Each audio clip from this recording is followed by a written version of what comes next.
June, and the weatherman said it's 94 degrees outside, but it feels like inferno outside in the direct sun. Hello and welcome back to Ask a Plant Doctor. If you are gardening in the Northwest region, you know that we have been experiencing unprecedented drought for the last 3 months. So the thing on the gardener's mind right now is water and water and water. That is also the case. That is on the mind of all your plants. So let's check in with our plant doctor to see some do's and don'ts when it comes to watering, especially this time of the season. Water, water, water is exactly what our gardens are looking for right now. It's unbelievably hot right now out in the sun, but it's the same temperature we get during the summertime, and so this is good for us to be talking about irrigation now. Now, in a drought situation, our plants are crying out for water, but we need to be efficient with our irrigation and make sure that the water that we give to the garden is going to the right place. We want to water the plant roots, and one of the best ways to do that is with a drip irrigation system. A drip system is a little bit different than a sprinkler in that all along this hose there are small holes in this pipe where water drips out very slowly. With a standard irrigation system, a lot of water comes out very fast and covers a large area.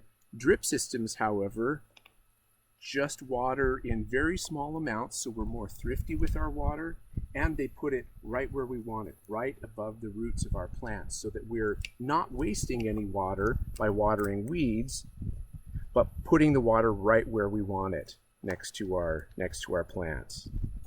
Now, drip systems are lots more efficient than standard sprinkler systems are, but there are some cons as well with drip systems, and one of them you can almost see right here.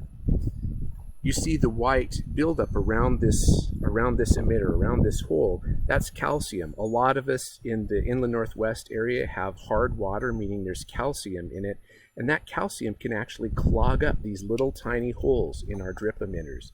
And so it's very important that we monitor our drip systems, that we check them out regularly to make sure that none of the plants that we're watering are in drought stress.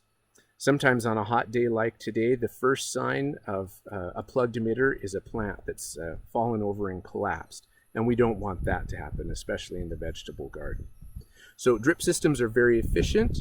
They're a little bit more money up front to get started, but they pay for it in the long run by reducing the amount of water that we use in the garden and targeting it so none of it is wasted.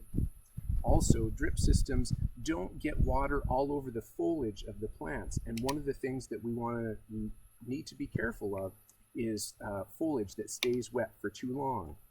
Plant diseases infect plants where there's a lot of moisture available, and so by just watering the roots, we're limiting how much disease might spread to our plants. So drip systems are a little bit of an investment up front, but in the long run, they definitely pay for themselves, and they're better for our gardens.